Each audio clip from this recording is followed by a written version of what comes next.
attendance this week, Where's your roll book, Clark? and you and Gentry weren't there, but I see you here today. It's all that matters, right? As long as you're showing up for the game.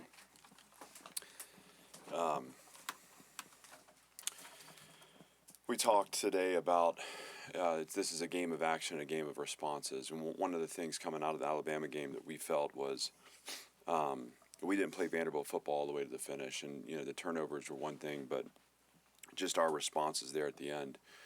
This needs to be a team that's undaunted, that is resilient, and again, a game of action, a game of responses. We need to win the responses. We control that. And today was a reminder that this is a team game, and it takes all three phases to win games like this. And I felt like, what do you say about our offensive efficiency early? Again, Tim Beck and his staff, the offense, the players, to score touchdowns against a really good defense, and to be able to move the ball the way they did to create distance between us and them. Really proud of them. Huge score.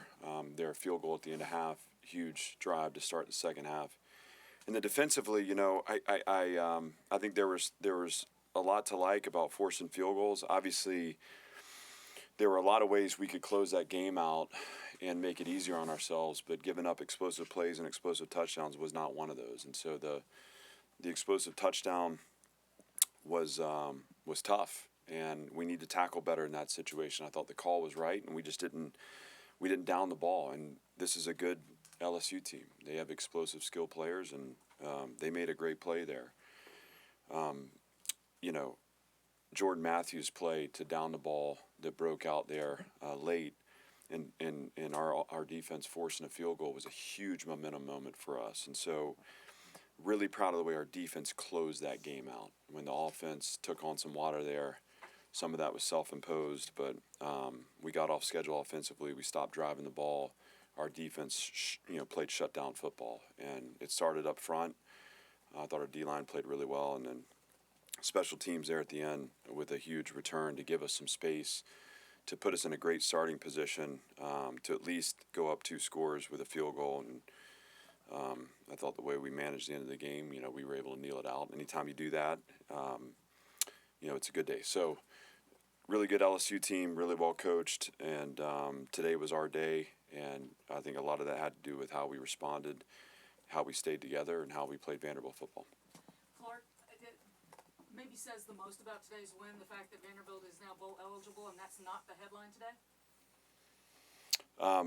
I don't know. I don't deal a lot in the headlines. I think ultimately we have a lot of season left. We're going to celebrate this win. I think we've earned the right to celebrate it. But this game won't define our season. And there's a lot more for this team to accomplish. Tomorrow we'll shift focus on Missouri, and that'll be a tough challenge for us, but that is tomorrow's issue. Today's about this team and this program and taking another step, and I'll let the headlines be what the headlines are. That's your job. We'll go in the front to Steve. Clark, in a game where nobody punted until the fourth quarter, you were pretty aggressive on fourth down. You had that one late in the third quarter, and Diego pulls out a Houdini type of play, and you end up going down and scoring again. Just how big of a moment was that for him to create something for you that gave you some cushion that was the difference? Yeah. We wanted to play to win this game, and that means that you have to trust the players in those situations. Obviously, we had the 4th and 1 that we got stopped on earlier that I believe the defense forced a field goal off that, which that's a huge moment too. That's again an example of responding the right way and independent of the circumstances, playing Vanderbilt football and forcing a kick there. But the 4th down conversion you're referencing, there's in my world, there's one person alive that can make that play, and that's Diego Pavia. And he evaded rush, he bought time, he found MK. MK caught it and did what he needed to do with it. And those are the plays that win you games. And again, you go back to the Alabama game and say we didn't make those plays, but today we did, and we're good enough when we make those plays and we play the right way. We can beat anyone we play against. Billy? Obviously, Cedric Alexander goes down, didn't play much of that second half. What did you think about the way MK Young, came through there late in the game, and the offensive line obviously, opened up bigger holes there in the second half? we talk about wearing the opponent out, and I always credit the offensive line. I thought Bryce Henderson, there was a corner fire that he mollied and was able to collect on Diego's touchdown. Obviously, MK had the big run there to get us in field goal range that ultimately allow us to ice the game out. And Seti had some good runs too. Seti's such a good player. That was cramping for him, and so he was able to get back available. But we had 230. Is that 9? I'm sorry, I don't have my glasses. Is it 239 yards rushing? What do you say about that? I mean, that is, Diego, MK, Seti. Obviously, we got Trey a couple times there too. 239 yards rushing. It's really good defense, and I guess you can't go there without also bringing up Robert Steiner, who's just been such a difference maker. He and his staff, and so I'm happy for those guys. Gentry. Just following up on Teresa's, though, did you realize this was win 6 bowl eligibility before she said that? I knew that, but it's just not been something that we thought about. I mean, it's I don't know. There's just we have higher goals, and it's not that I don't want to sound like I'm not excited about the fact that we've secured a postseason bid, but we're really interested in taking this as far as we can. And also, just offensively, Clark, are you guys to a point now where your game plan isn't necessarily dependent on who it is you're playing, that you're able to do what you're going to do no matter who the opposition is, and you feel that way? I think, obviously, the game plan's always dependent on who we're playing, but I think what you're saying is that we feel like we can dictate terms on the field, and I would say yes to that. That we feel like we're going to get in good designs to attack the opponent's structure, but we feel like when we step on the field, we tip the field, and if we play with the right attitude and we're physical, that again, the game honors toughness, and if we're the tougher team, that we're going to be able to separate. So there's a lot of confidence on that side of the ball, and it's well deserved. We'll go back to Joe. Clark, a lot of prospects here this week. I know that a lot of people saying this was one of the biggest weekends Vanderbilt's had. What does it mean? I know there's a lot of players and coaches after the game, talking to them and things like that. What does a win like this mean, an atmosphere like this mean in that regard? And just how much momentum are you sensing overall, the big picture even beyond this season, from what you guys are doing on the field? It was a great environment. It's great to have people here and support. The people that we recruit in this program believe in what we're doing, and so there's no surprise. And again, internally, we expect to win. That's just a part of our DNA. So it's great to be able to follow through on that and to play in a certain way that, again, is exciting for people to grab onto. And I think everyone can see now where this thing can go. It's really important that we not so much worry about the momentum now. We'll think about that after the season. I think what's important now is we celebrate this game and we move on from it tomorrow, because we'll have another great challenge next week, and we'll have a chance to go further towards our goals, and we'll save the big picture stuff for after the season. We'll go second row here in the blue. Hey, Clark, Pete Nakos from Odd 3. Thanks for doing this. Yeah. Diego says a lot of things, but preseason he said, he wanted to win a national title this year. And maybe to some people who don't know Diego, it draws a laugh, but he was dead serious. What's it say about winning a game like this and now actually being in a position to contend for the college football playoff, to make an SEC title game? What's that say about Diego? But what's it also say about, the work that you've done to put Vanderbilt in a spot where you guys are seriously going to be in this conversation?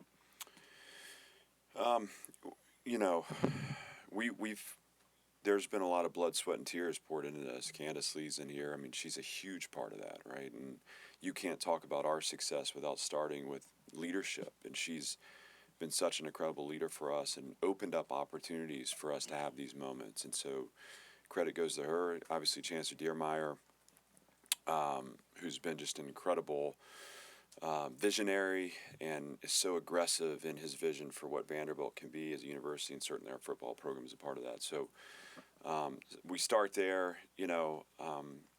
This is a program that cares about each other, and that shows up in the way we invest every day and the way we work, and we have deep belief. And we say in our program, belief is a practice. So you know the level of belief you carry when you watch people show up to work, and the length that they're willing to go in effort, the amount of sacrifice and suffering that they'll take on because they believe in what's possible. And I think to a man in our program, these players and coaches show up with deep belief and work really hard for the results.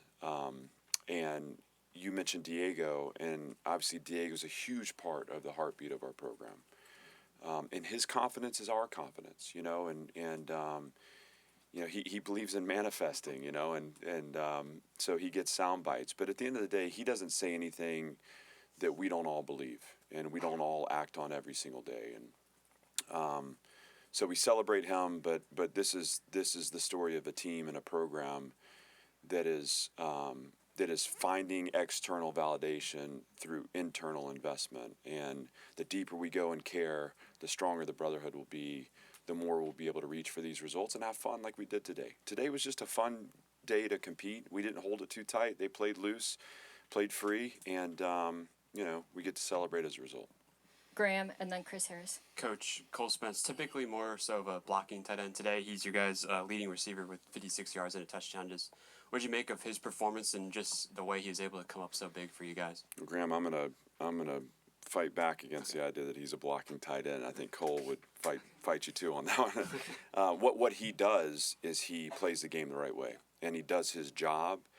And whatever the role is that winning requires of him, he does it with effort, energy, and the right attitude. And when you play the game the right way, when you prepare the right way, the game rewards you. And today was his day, and he came through. And it was, sometimes the design's right. All he has to do is catch a turn and run. That first third down conversion, that was a big time play. That looked like an NFL catch, and I'm excited for more of that from him. I think we've seen his production start to tick up as the season's worn on, and we're going to need him, because obviously Eli Stowers is well known, and Cole's moment is next, and you're starting to see that surface. So really happy for him, and I can't give him enough credit for the work he's put into this season, and again, coming through in clutch moments for us today. Chris Harris, and then Julian in the back. Clark, you talk about having bigger goals. How rewarding is it as a coach to come back from a loss like you guys had, have a couple of weeks of practice to rebound, and then have a win like this? How big is it, not only from a practical standpoint with the numbers, but also you continue to talk about the belief, all of those things that go into this win today? I think we got to be careful because the results don't define us. And so, we don't linger too long. The Alabama game was tough. Obviously, the bye week gave us a little extra time to kind of soak in it. But you experience the season in 5 months. You prepare for the season for 365 days. And we went through formation as a team starting in January, and we started kind of entrenching and ingraining these messages and this vision for what the season could be. And we know one result doesn't define where we're headed, and so I think the time spent setting that course, January, February, through spring, through summer, gives us the opportunity here to just not be something special or be something different, but just be Vanderbilt football. Just live the way we live, play the way we play, relate the way we relate, and I think good things come from that. So we don't have to be anything other than who we are, and we'll continue to do that no matter the results. This is about response and celebration, and then getting back to work. Julian, and then last question to Joey. Clark, you saw Diego. He hit the Heisman pose after that touchdown. Do you think he should be in that conversation more than he is? I didn't see the pose, but yeah, I think he's the best player in college football. That's what I think. So you can't watch him play and not realize what a game changer he is. And There are a lot of good players. There's only a handful to me that can take a game over, and he's one of those. And so he deserves all the attention, all the credit. I mean, he's such a, he's a confident guy, but he's humble in his process. His greatest trait is his curiosity, I mean, he's a dog. That's what he is, and he shows up every time. And I love him, and I'm glad he's with us. And I mean, I hope for everything for him, including Heisman. Last question, Joey. LSU had the ball with a couple minutes left to go and could have tied it if they went down and drove down the field. You guys forced the 3 and out there. What does that say about the defense and them living up to that moment? It was huge, and I thought we played really well on the defensive line. I thought they set a tone for us. Mark Davis also had a good game. I was happy to see him out there coming back from a hamstring issue. And, we needed the defense at that moment, right, because we had stalled out offensively. So there are going to be things we want back, things we need to clean up. The early 3rd and long conversion, we could go through play by play here, but I thought the way the defense held the line there at the end was courageous. It represented our program, and it was their moment to shine, and they stepped up and did that. And so, again, credit to them and Steve Gregory and that staff. And, again, I'll go back to what we talked about. This is a game of action, a game of response. They responded the right way and stepped into belief, and were able to shut down a really talented opponent in a moment when we needed them. Thanks, everybody. Thank you, guys.